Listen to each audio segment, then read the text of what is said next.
하나님 말씀 봅니다. 하나님 말씀 신약성경 요한 1서 2장 12절에서 14절까지입니다. 요한 1서 2장 12절에서 14절까지입니다. 하나님 말씀이 이러합니다. 자녀들아, 내가 너희에게 쓰는 것은 너희 죄가 그의 이름으로 말미암아 사함을 받았음이요, 아비들아, 내가 너희에게 쓰는 것은 너희가 태초부터 계신 이를 알았음이요, 청년들아, 내가 너희에게 쓰는 것은 너희가 악한 자를 이기었음이라. 아이들아, 내가 너희에게 쓴 것은 너희가 아버지를 알았음이요, 아비들아, 내가 너희에게 쓴 것은 너희가 태초부터 계신 이를 알았음이요, 청년들아, 내가 너희에게 쓴 것은 너희가 강하고 하나님의 말씀이 너희 안에 거하시며 너희가 흉악한 자를 이기었음이라. 아멘.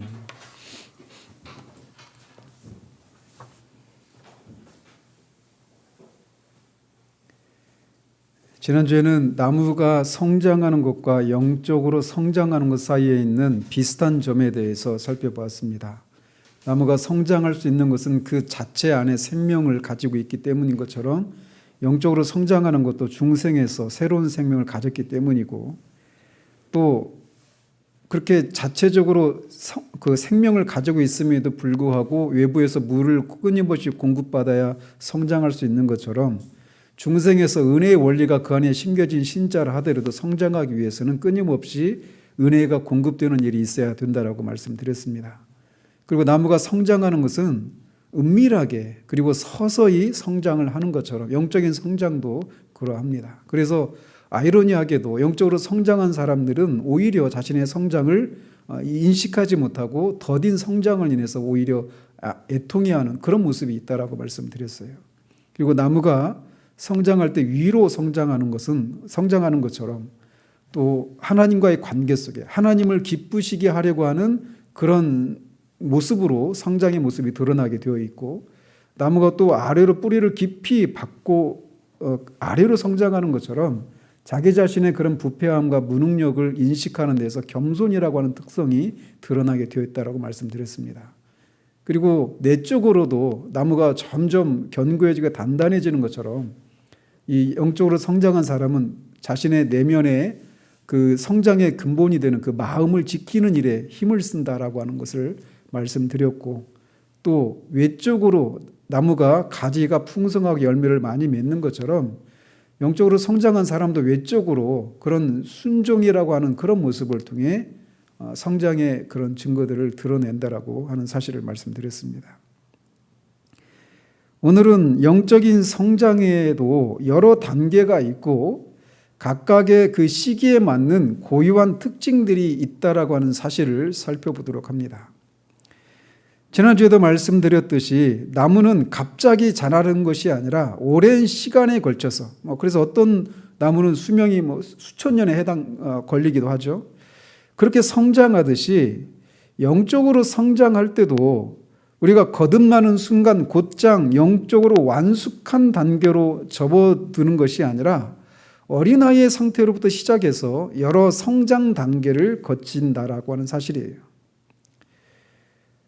이처럼 하나님께서 그가 창조하신 자연 세계나 이 세상의 역사를 다스리시고 섭리하는 것들 안에는 여러 단계들을 거치게 되고 그 각 단계의 그 고유한 특징이 있고 그 각 단계마다 아름다운 그 자체로서의 그런 아름다운 특징이 있게 됩니다. 그리고 이것은 인간 세계에도 고스란히 적용이 돼요.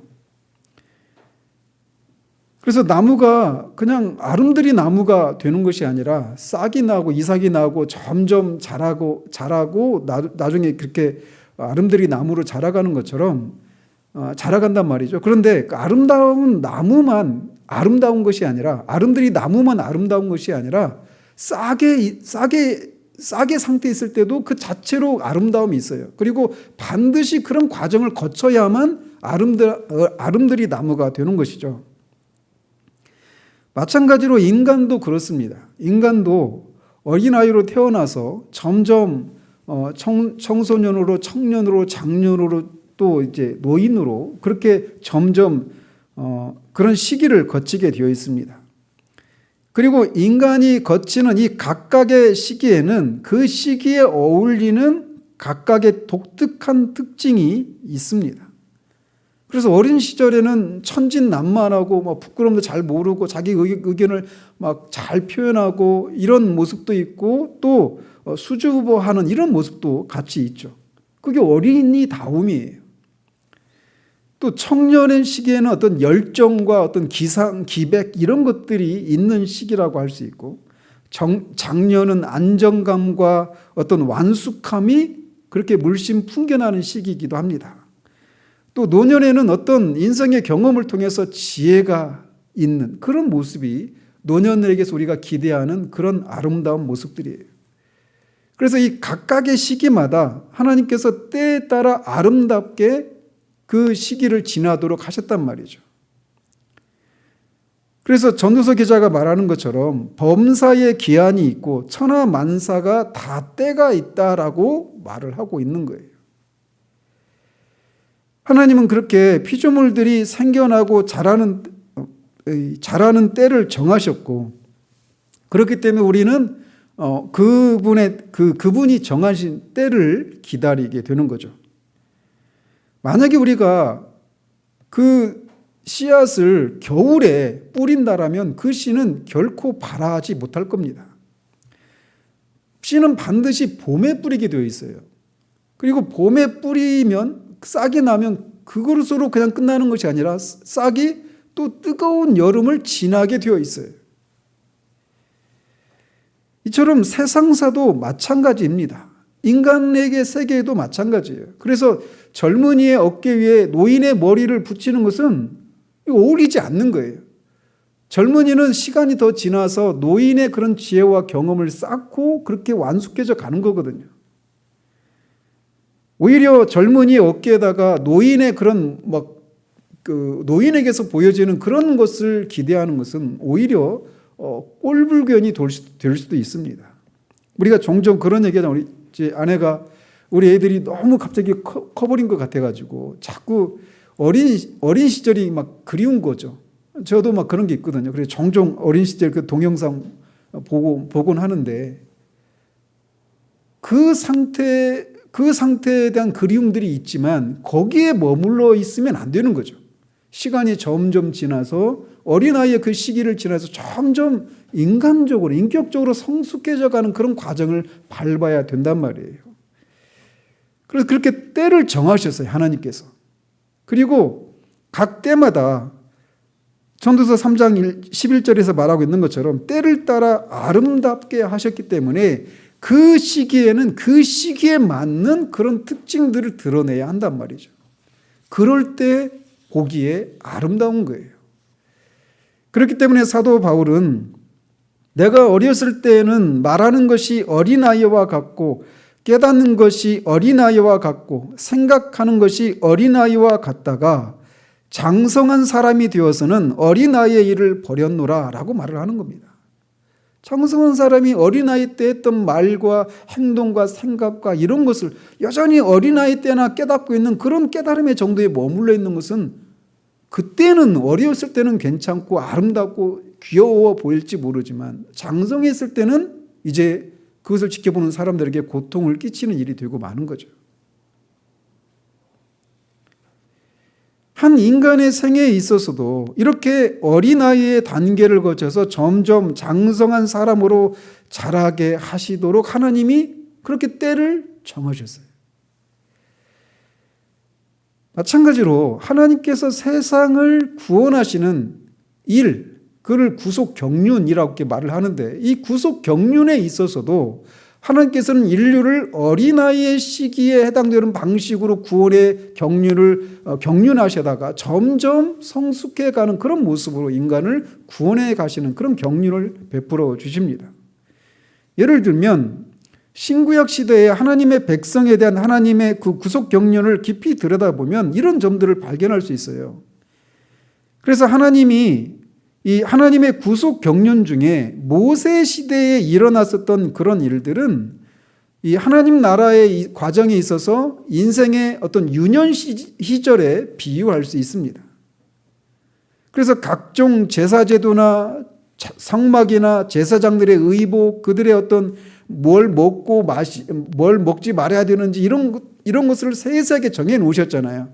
어떤 그런 보이는 그런 것들을 통해서 하나님이 어떻게 죄인들을 구원해 내시는가를 그렇게 보여주신 거예요. 마치 어린 아이들이 그림책을 통해서 이 어떤 진리들을 깨닫고 정보들을 얻고 하는 것처럼, 어렸을 때는 그렇게 하는 것처럼 그런 방식으로 구속 경륜을 진행해 나가셨던 것이죠.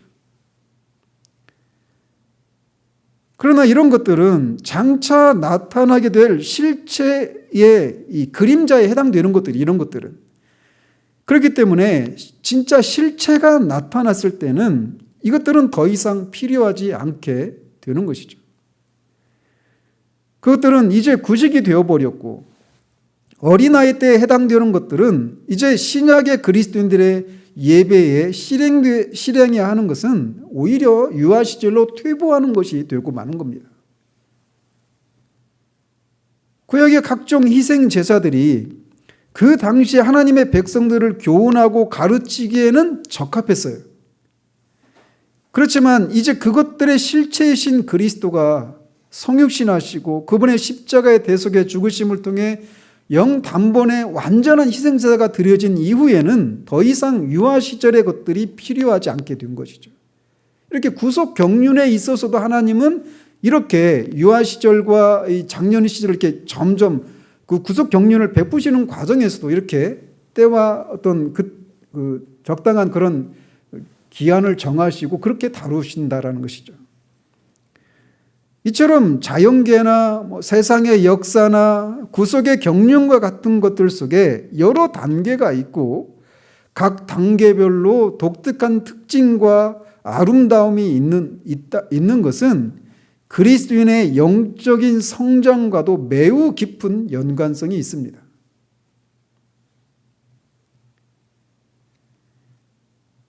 우리는 1년이 봄, 여름, 가을, 겨울과 같이 사계절로 나누어져 있듯이 신자의 생애도 이렇게 여러 단계로 나누어진다라고 하는 것을 우리는 성경을 통해 보게 됩니다.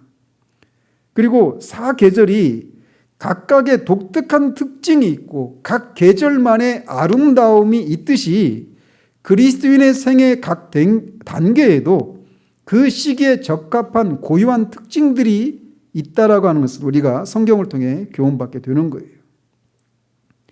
그래서 우리가 나무를 보면서 새싹이 막 새순이 나면 봄이구나, 그게 좀 더 커지고 막 진해지면 여름이구나, 이것이 색깔이 변하고 떨어지고 있으면 가을이구나, 다 떨어지면 겨울이구나, 이렇게 그 진행되는 것을 보면서 계절이 어떤 계절이구나라고 하는 것을 알 수 있는 것처럼 신자들에게 그리스도인에게서 나타나는 그런 열매들을 통해서 그가 어떤 단계를 지나고 있는가를 알 수 있게 되어 있습니다. 자연계에는 4계절이 있죠. 그런데 그 중에 겨울을 제외한 3계절 동안만 식물의 그 풍성함을, 생명력을 나타냅니다. 이것은 영적으로도 비유될 수 있어요. 그래서 그리스도인의 생애는 봄, 여름, 가을, 겨울 이렇게 나누어 볼 수 있는데, 이 봄, 여름, 가을이 아닌 겨울에 해당되는 시기가 있다면 그게 바로 우리가 이제 육신의 장막을 벗고 주님과 함께 있으면서 육체의 부활을 기다리는 그런 시기라고 할 수 있습니다.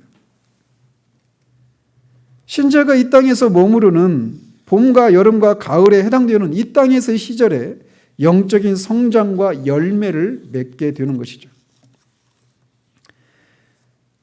우리는 신약 성경에서 더 분명하게 성도의 지상 생활에 이렇게 3단계가 있다라고 하는 것을 보게 됩니다.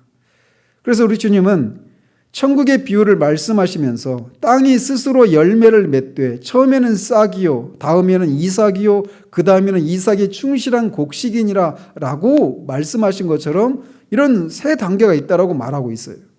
그리고 오늘 본문에서도 사도 요한도 아비들, 청년들, 아이들 이렇게 구분해서 그리스도인이 아이 때부터 청년에서 아비들로 이렇게 점점 성장해가는 세 단계로 구분해서 살펴볼 수 있다라고 말을 하고 있습니다. 거듭 말씀드리지만 이 땅에서의 육적인 생명이든 영적인 생명이든 생명은 즉각적으로 성장하는 법은 없습니다. 그것은 점차적으로 서서히 순서에 따라서 성장해 가는 거예요. 월반이 없어요. 하나님은 아담과 하와를 완전한 상태로 지으셨지만 그 상태가 그들의 최종적인 모습은 아니었어요. 그들은 점점 더 영적인 측면에서 도덕적인 측면에서 점점 더 성장으로 나아가야 했죠. 마찬가지로 우리가 중생할 때 영적으로 완전한 생명을 얻고 새롭게 태어나지만 그리스도 안에서 완전한 상태로 지음받지는 못했습니다. 거듭났지만 새 사람의 모든 속성과 기능들이 밝히 드러나기 위해서는 어느 정도의 시간이 필요로 하는 것이에요. 이렇게 중생에서 우리가 점점 그 우리 안에 영적인 생명이 심겨져 있다라고 하는 것이 시간이 지나면서 점점 드러나게 되는데 그 성장이라고 하는 것을 우리가 생각할 때 고려해야 될 것들이 있습니다. 그것은 하나님께서 마태복음 25장에 나오는 달란트 비유에서처럼 하나님께서 모든 사람에게 동일한 정도의 재능을 주시지 않았다라고 하는 사실이에요. 그래서 하나님은 그의 백성들 중에 어떤 사람에게는 다른 사람들보다 더 많은 은사와 은혜를 주시기도 하십니다. 이 사실은 같은 시기에 영적으로 중생한 사람이라 하더라도 하나님께서 그에게 주신 그런 은사의 정도에 따라서 성장의 정도가 다르게 나타날 수 있다라고 하는 것을 우리가 고려해야 한다라는 거예요. 그래서 우리가 내가 하나님이 각자에게 주신 그 은사의 분량이 다 다르기 때문에 제가 바울과 같이 되기를 하나님이 기대하시지 않아요.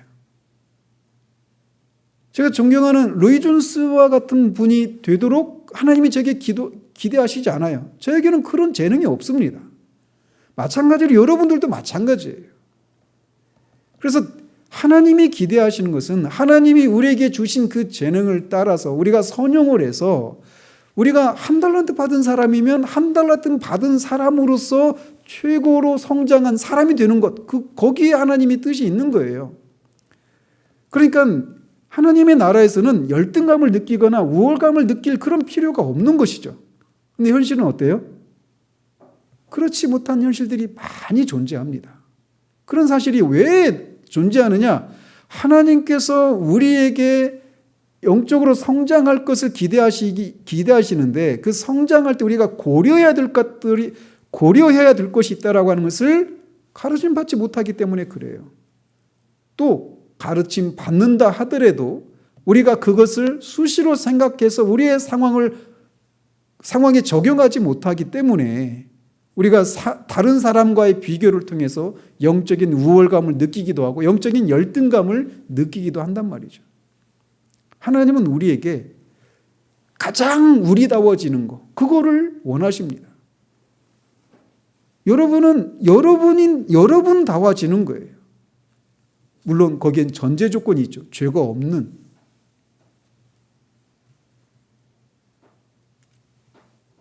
그래서 모든 사람은 능력과 거룩함의 정도에 있어서 동일하지 않아요. 어떤 사람은 그래서 어린 양이지만 어떤 사람은 양이라고 불리기도 합니다. 어떤 사람은 강하지만 어떤 사람은 약해요. 어떤 사람은 어린아이에 지나지 않지만 어떤 사람은 장성한 사람입니다. 그럼에도 불구하고 각자는 자기의 때에 맞는 과실을 맺게 되어 있어요.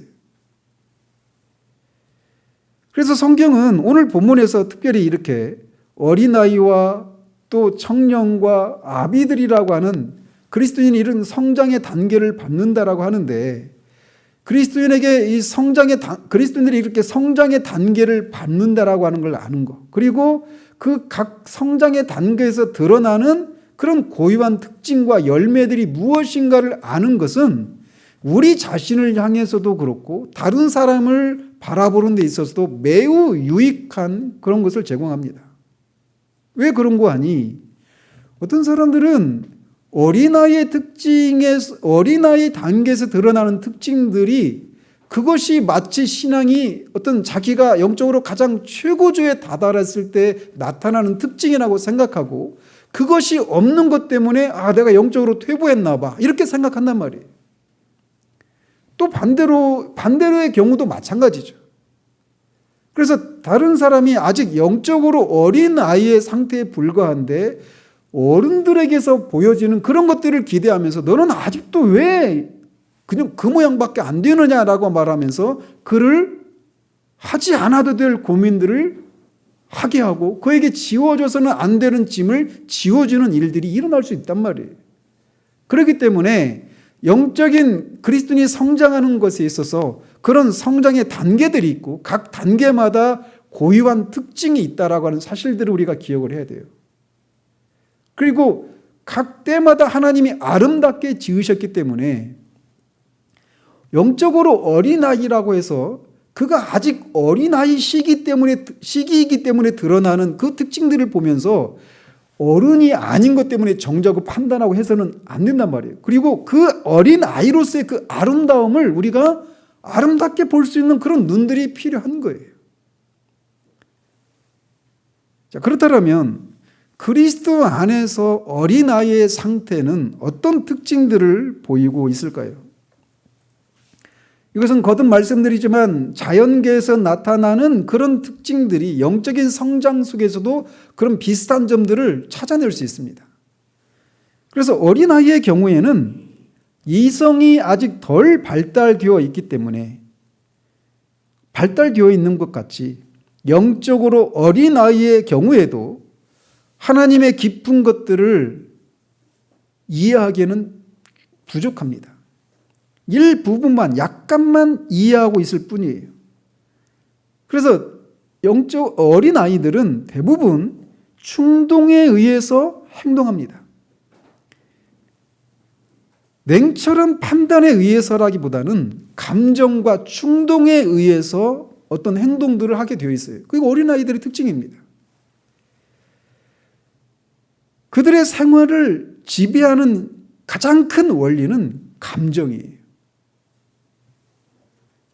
그래서 그들은 대단히 어떤 자기에게 인상적인 것들에 쉽사리 영향을 받고 그런 것들을 의심하지 않고 그대로 받아들입니다. 그래서 누군가가 어떤 거짓된 가르침임에도 불구하고 확신을 가지고 그들에게 말하면 쉽사리 믿어버려요. 제가 우리 아이들한테 했던 얘기들이 기억이 막 떠올라서 좀 그래서 애들을 속이는 것은 굉장히 쉽습니다. 왜냐하면 냉철한 판단에서 의성에 의해서 판단하지 않고 감정과 충동에 의해서 어떤 사실들을 판단하고 받아들이는 때이기 때문에 그래요. 사도 요한 오늘 본문 14절에서 아이들을 향해서 너희가 아버지를 알았으미요라고 말합니다. 이 말 속에서 알 수 있는 것처럼 어린아이는 자신들의 부모를 알죠. 그리고 그 부모를 사랑하고 그 부모에게 막 메어 달립니다. 늘 쫓아다녀요. 어떤 데는 귀찮죠. 엄마가. 그런데 그게 어린아이의 특징이에요. 그래서 부모에게 메어 달리고 부모가 없으면 못 견딥니다. 불안해하고. 그래서 그런 상태에 있는 아이들은 많이 돌봐주고 귀여워해주고 이런 것을 필요로 하는 시기예요. 그래서 그들에게는 선한 목자가 필요하죠. 그래서 이사야 40장 11절에서 그는 목자같이 양떼를 먹이시며 어린 양을 그 팔로 모아 품에 안으시며 젖 먹이는 암컷들을 온순히 인도하시리로다 라고 하는 말씀 속에서 우리가 알 수 있듯이 영적으로 어린아이를 하나님이 이런 방식으로 다루시는 거예요. 그래서 여러분이 처음 회심했을 때에 하나님이 여러분을 다루시는 것들을 기억해 보십시오. 어린아이들은 엄마한테 아빠한테 혼나는 것을 막 못 견뎌합니다. 굉장히 고통스럽게 여겨요. 그래서 아이들에게는 어때요? 혼내기도 하지만 막 어른들을 혼내는 것처럼 그렇게 혼내지 않죠. 일반적으로. 그죠? 그래서 부드럽게 친절하게 그렇게 대해야 한단 말이에요. 어린아이들은. 그런 것처럼 하나님이 우리가 갓 회심했을 때 우리를 다루시는 방식도 그래요. 그래서 늘 우리에게 그런 하나님이 자비하심과 인자와 그런 사랑을 우리가 직접적으로 인식하고 느낄 수 있게 그렇게 생생하게 하나님의 사랑을 경험할 수 있도록 그런 방식으로 우리를 인도하십니다.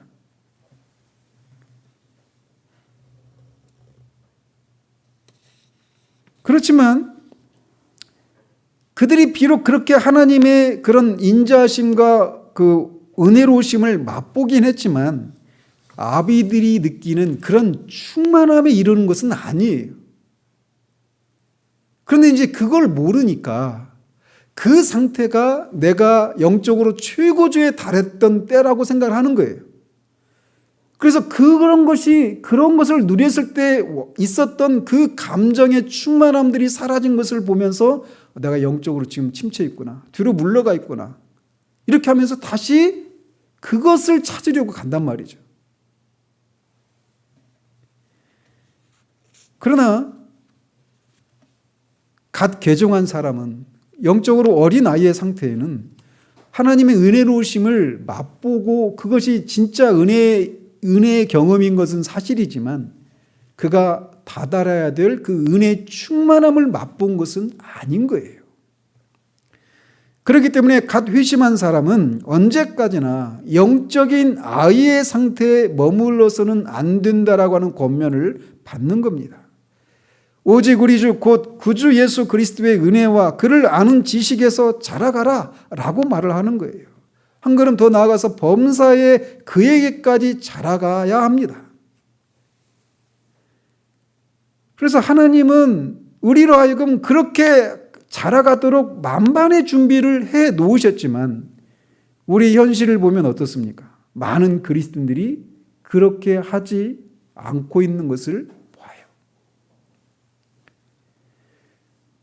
그렇다면 왜 많은 그리스도인들이 영적인 어린아이 상태에 머물러 있고 또 심지어는 영적으로 어린아이 상태에 머물러 있음에도 불구하고 그것이 영적으로 자신이 최고조에 달한 상태라고 생각하면서 성장하지 못하고 있을까요?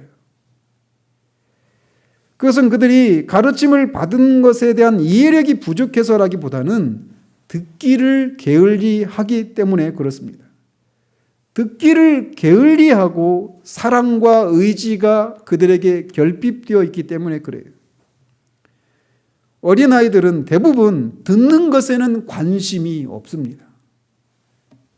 그냥 막 내가 지금 하고 싶은 거, 내가 먹고 싶은 거 그런 것에 일차적인 관심을 드러내잖아요. 어린아이들이. 그래서 차분히 듣고 사리를 분별하고 판단하고 이런 과정을 밟는 것을 못 견뎌해요. 어린아이들은. 지금 당장 내가 엄마 아빠의 사랑을 받고 있고 내가 필요한 것들을 채워서 내가 기쁨을 누리고 만족을 누리는 것 이것이 어린아이가 가지고 있는 특징이에요. 마찬가지로 영적으로 어린아이에 있는 사람들도 말씀을 통해 듣고 가르침 받는 것을 게을리합니다. 그것에 관심이 없고 그것을 연구하지 않아요. 그 결과 히브리서 기자의 표현대로 의의 말씀에 무지한 결과를 낳습니다.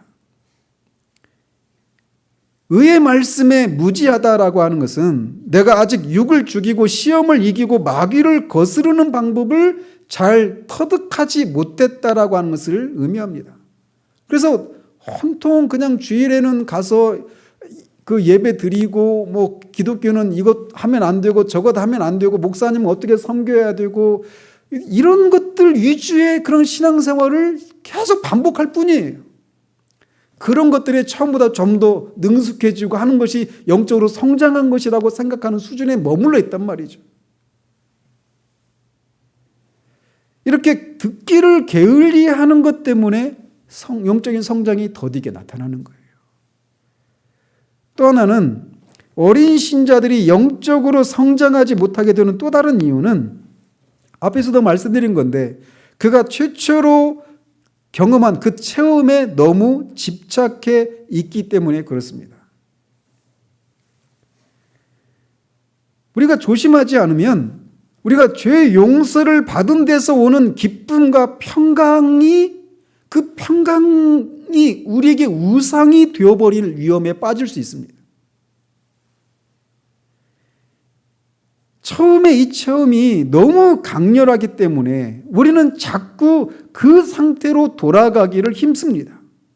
마치 변화산 위에서 장막을 치고 주님과 머물기를 원했던 베드로처럼 늘 충만한 그 감정의 상태를 유지해 주는 것을 향해서만 신앙생활이 나타나는 거예요.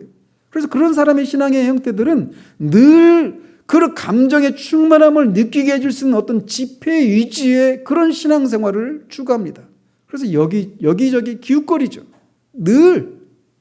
그리고 그런 것을 보장해 줄 수 있을 것 같은 사람에게 매달립니다. 이런 얘기가 있잖아요. 1000번을 흔들려야 어른이 된다라고. 근데 흔들릴 때 감정의 그런 불안함과 두려움과 이런 것들이 찾아오잖아요. 근데 그럴 때 흔들리지 않기를 추구하는 방향으로 흘러가는 거예요.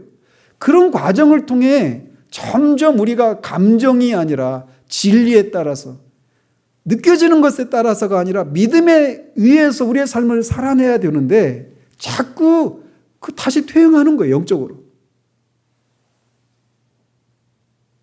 하나님은 우리에게 감정으로가 아니라 믿음으로 행하라고 말씀하십니다.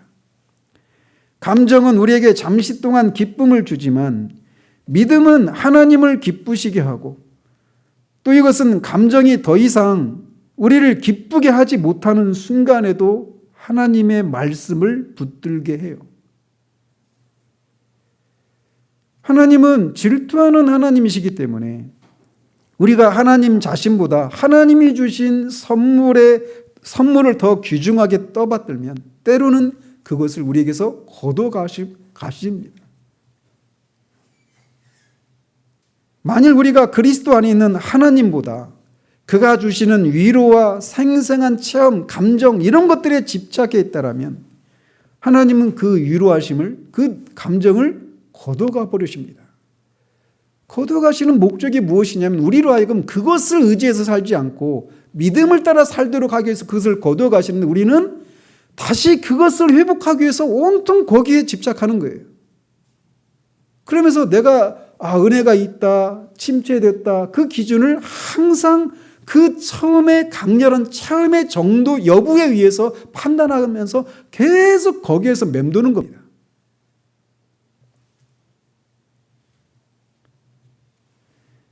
이게 영적으로 어린아이에서 보여지는 특징과 그들이 성장하지 못하는 이유라고 할 수 있어요. 그러면 그리스도 안의 청년의 상태는 어떨까요? 14절에 보면 청년들아 내가 너희에게 쓴 것은 너희가 강하고 하나님의 말씀이 너희 속에 거하시고 너희가 흉악한 자를 이겼음이라 라고 말합니다. 청년들은 경건 생활에 어린아이들보다 더욱 오랫동안 머물렀기 때문에 죄와 그것으로 인한 결과를 피하는 데 더 익숙해 있는 사람들입니다.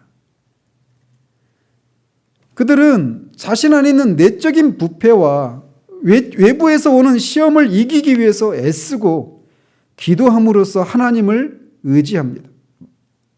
그래서 그들은 은혜의 보좌 앞에 나가서 이렇게 외칩니다. 시편 119편에 있는 것처럼 여호와여 주의 율례들의 도를 내게 가르치소서. 내가 끝까지 지키리이다. 잘 새겨 들으십시오. 그들이 구하는 게 무엇인지 잘 보십시오. 여호와여 주의 율례들의 도를 내게 가르치소서. 그러니까 말씀을 깨닫게 해주시기를 구하는 거예요. 왜? 내가 끝까지 지키리이다. 그것을 깨달음으로 누리는 어떤 기쁨의 충만한 감정의 충만함을 누리고 살아있음을 알고 가기 위한 목적이 아니라 그것을 지킬 수 있도록 하기 위해서 말씀을 깨닫도록 구하는 거예요. 나로 하여금 깨닫게 하여 주소서. 내가 주의 법을 준행하며 전심으로 지키리이다. 나로 하여금 주의 계명들의 길로 행하게 하소서. 내가 이를 즐거워함이니이다. 내 마음을 주의 증거들에게 향하게 하시고 탐욕으로 향하지 말게 하소서. 이들은 은혜의 수단들을 사용하는 것에 열심을 내는 특징을 드러냅니다. 그들은 거기에 많은 시간을 투자해서 헌신했을 뿐만 아니라 의식적으로 또 영적으로 그것들을 더 많이 자주 사용합니다. 그들은 자신들의 부패한 성향을 어린아이의 상태에 있는 사람보다 더 많이 인식하기 때문에 그래요. 자신 안에 여전히 하나님을 향해서 하나님께 영광을 돌려드리고자 하는 그런 선한 의지가 있는가 하면 여전히 그것을 반역하는 의지가 있다라고 하는 것을 알기 때문에 더 그렇습니다. 자신 안에 그런 불신앙의 그런 교만의 역사를 잘 알기 때문에 그들은 은혜의 수단들을 더 적극적으로 활용하고 그런 것들에 부지런을 냅니다. 그들은 그렇게 함으로써 영적인 무기들을 사용하는 방법을 점점 터득해 갑니다. 이들은 하나님의 말씀에 어린아이들에 비해서 보다 정통해 있습니다. 비록 그들이 아비들과 같은 정도로 의의 말씀에 유능하지 못하고 그것을 체험하지 못했지만 어린아이들과 같이 미숙하지 않습니다. 그래서 그들은 성경 말씀을 직접 사용하고 그것을 어느 때 어떤 상황에서 활용하는지를 점점 배워가게 됩니다. 그들은 경건의 필요성을 더 절감하고 하나님의 율법을 연구하고 배우는 것에 열심을 냅니다. 이들은 매일의 삶 속에서 하나님을 기쁘시게 하기 위해서 힘쓰고 그를 찬양하는 일에 집중합니다.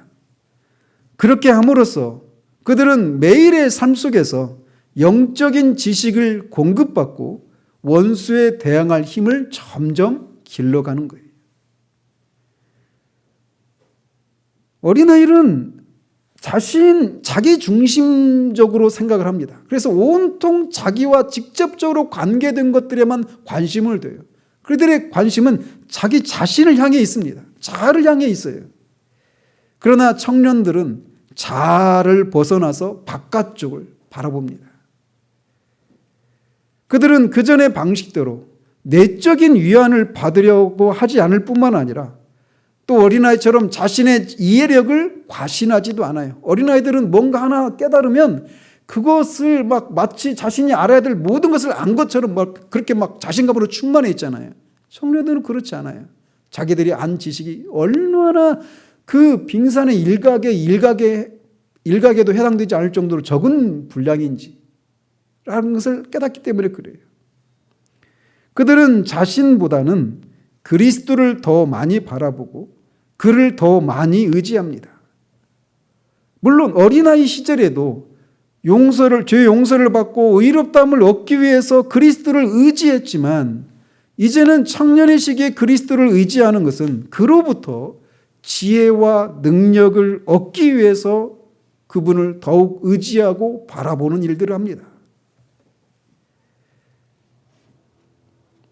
그래서 주님께서는 그들에게 그들 자신의 타고난 능력과 지혜를 의지하지 않고 포기하고 그의 그리스도의 충만하심만을 의지하라고 말씀하시는 거예요.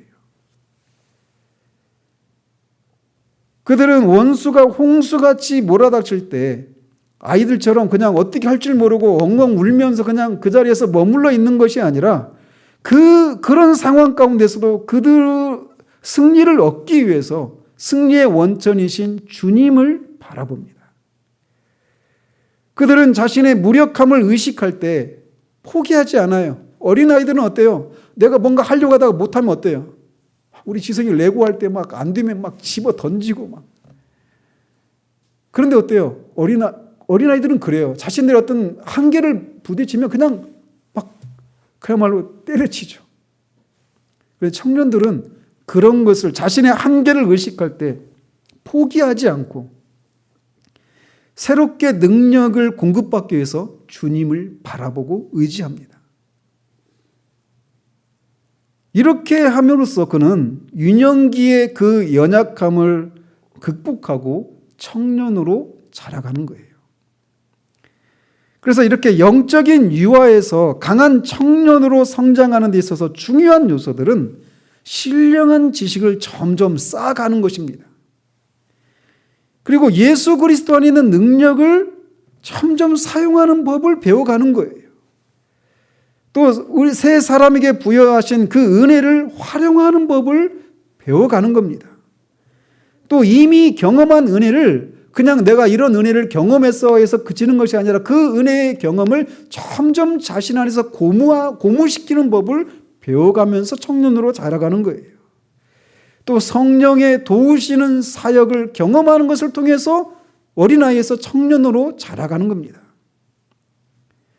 이들은 이렇게 어린이에서 보다 수준 높은 신령한 상태로 발전해 나가면서 점점 영적인 근육을 잘 사용할 수 있게 되는 겁니다.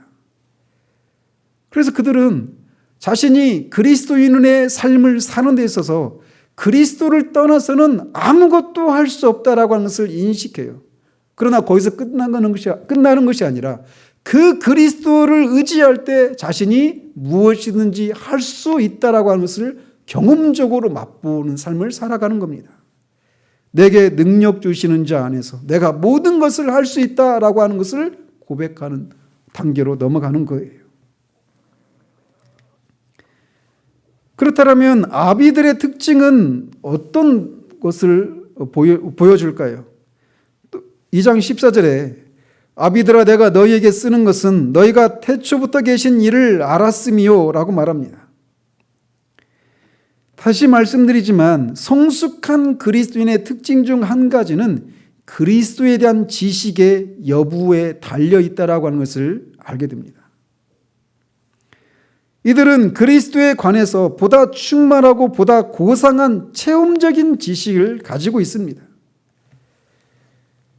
그들은 이제 주님의 사역보다 주님의 인격에 더 많은 것을 집중하고 그 주님의 인격을 더 많이 알아가는 사람입니다. 그래서 주님을 하나님의 율법을 확대시킨 분으로서 그것을 영원롭게 한 분으로서 하나님의 거룩과 공의의 모든 요구 조건을 만족시킨 자로서 아버지를 영원롭게 한 자로서 바로 알고 그리스도를 기뻐합니다.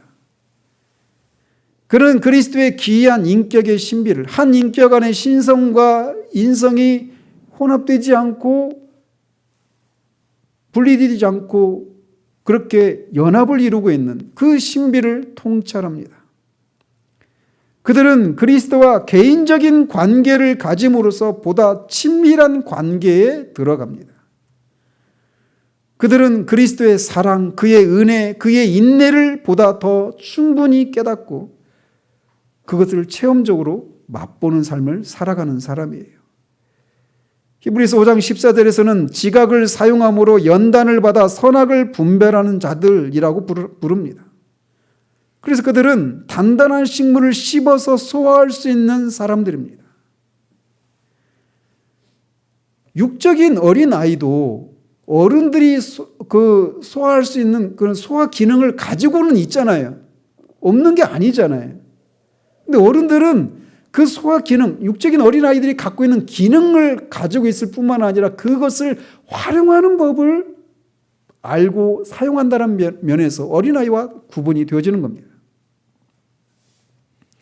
육적인 어린아이는 좋은 음식과 해로운 음식을 구별하지 못합니다. 마찬가지로 영적으로 어린아이에 있는 사람은 하나님의 말씀만을 전하는 사역자와 그것과 비슷한 말씀을 전하는 사역자를 구분하지 못해요. 그들에게는 그런 능력이 없습니다.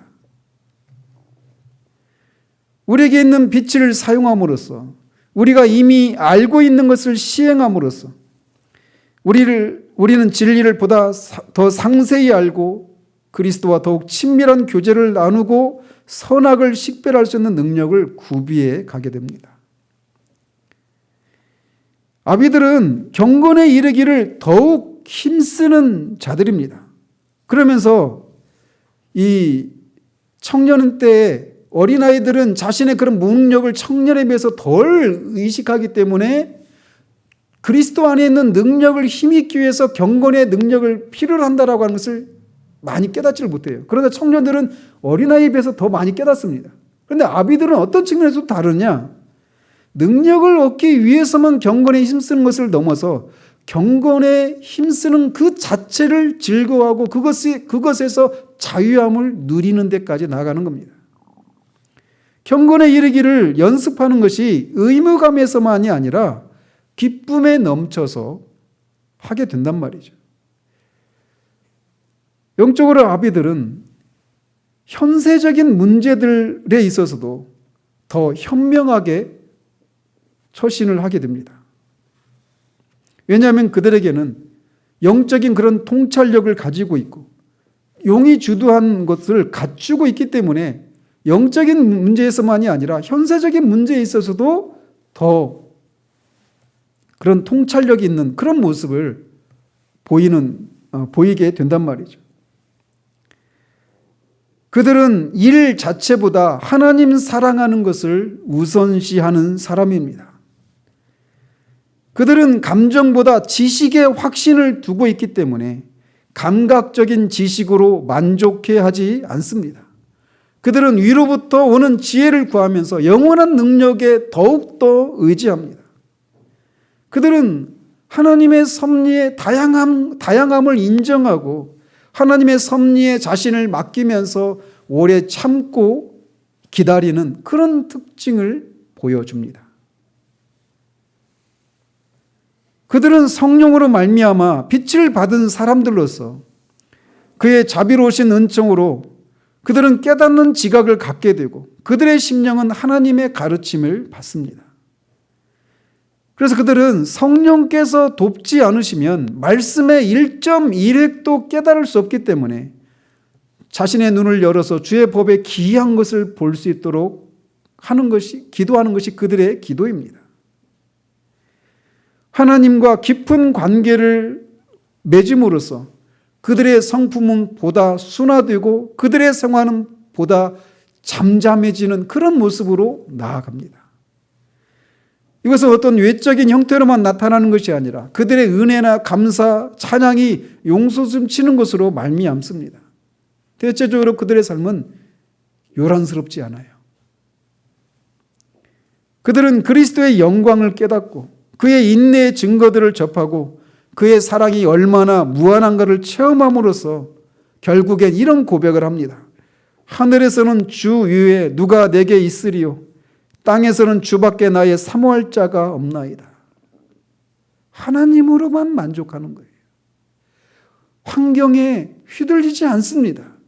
자족하는 그런 삶을 살아내는 거예요. 이것이 아비들의 특징입니다.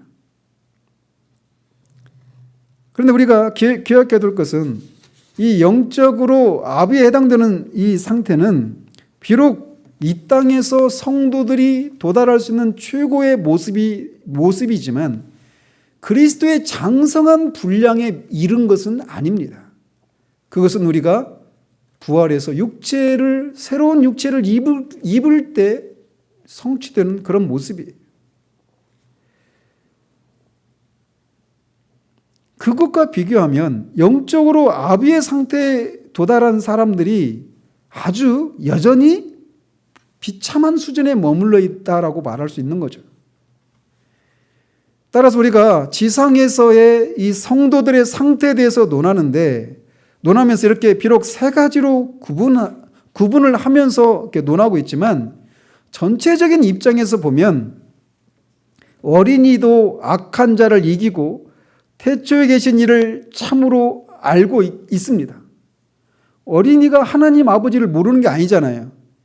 그리고 또 그 악한 자를 이기는 것을 어린아이는 못한다. 이것도 아닙니다. 분명히 이기기는 해요. 그런데 어때요? 정도와 능력이 있어서 차이가 나는 것입니다. 그래서 이렇게 영적으로 성도들은 이런 단계를 거쳐가면서 점점 아비의 단계로 성장해 가는 거예요. 그런데 우리가 기억해야 될 것이 있는데, 이것을 이렇게 구분하고 있는 것을 육체의 나이로 구분하고 있지 않다라고 하는 것을 기억해야 됩니다. 다윗이 내가 주의 말씀을 지킴으로 내 지혜가 노인보다 승하니이다라고 말을 했어요. 육체의 나이와 상관이 없는 겁니다.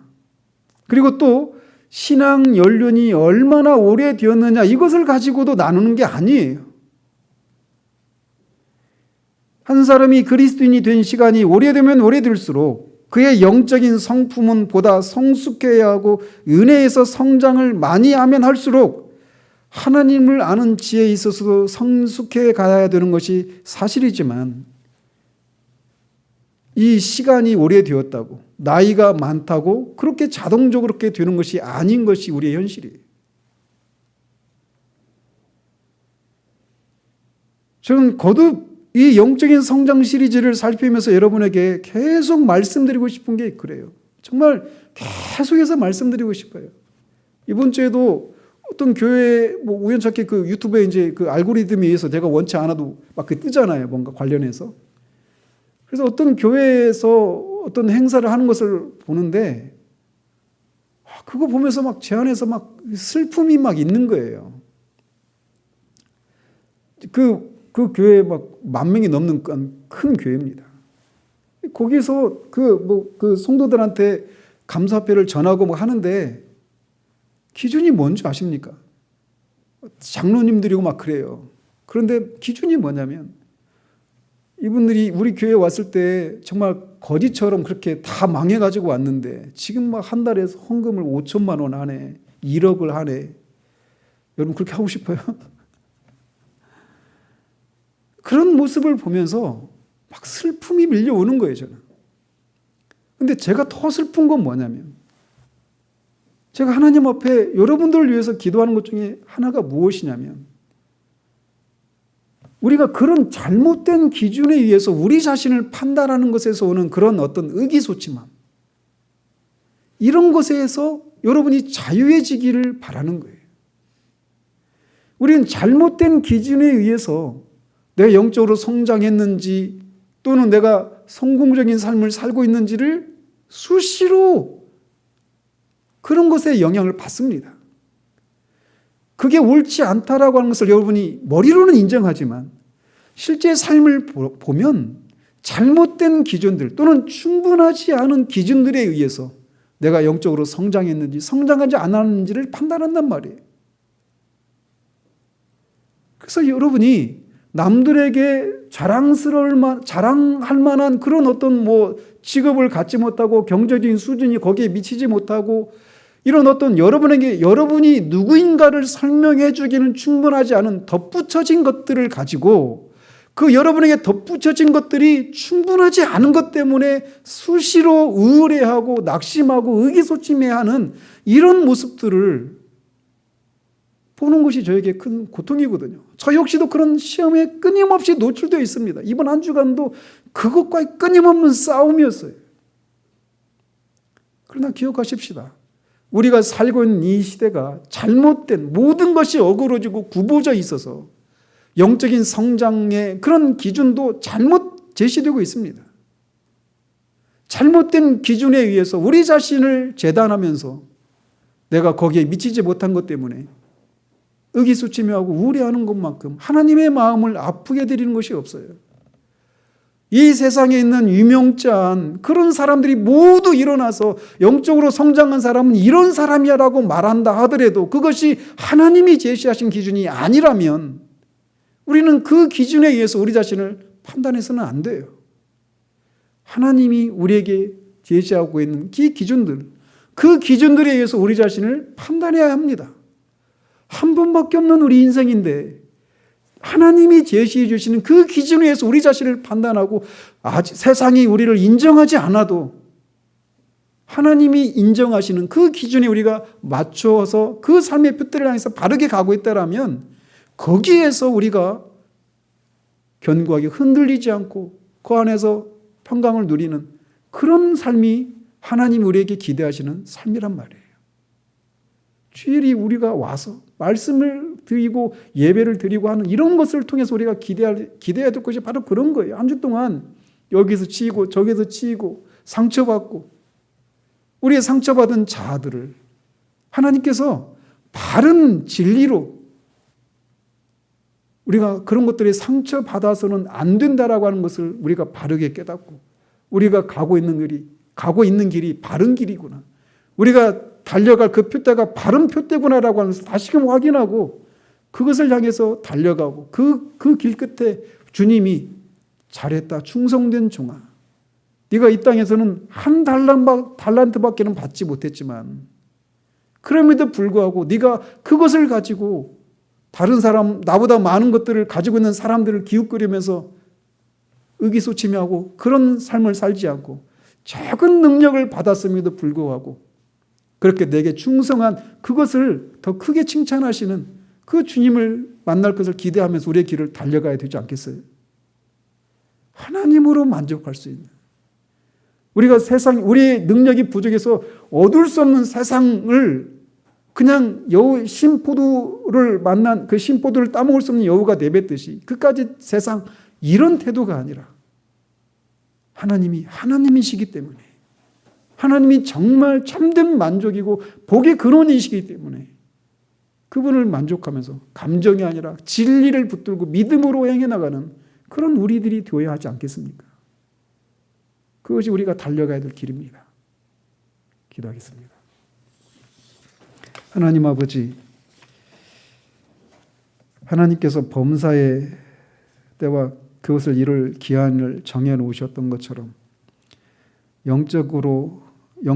그리스도인들도 영적으로 성장해 나갈 때 어린아이에서 청년으로, 청년에서 아비의 단계로 점점 그 단계들을 밟아 나간다는 사실들을 우리가 살펴봤습니다.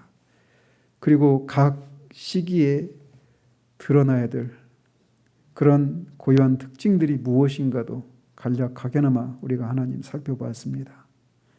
아버지 하나님, 우리가 살고 있는 이 시대 가운데 우리는 얼마나 잘못된 기준들을 의해서 한 사람의 영적인 성장을 논하는 그런 시대인지요. 굽어지지 않은 것이 하나도 없는, 모든 것이 어그러지고 굽어진, 페커가 말하듯 멸망의 시대를 우리가 살아가고 있습니다. 교회 안에서조차도 우리의 신앙과 삶의 유일한 잣대인 말씀이 아니라 세상의 잣대들이 교회 안에 들어와서 그 잣대에 의해서 한 사람의 영적인 성장을 판단하고 그것들을 가지고 사람을 대하기에 그것에 미치지 못하면 실패한 인생 같고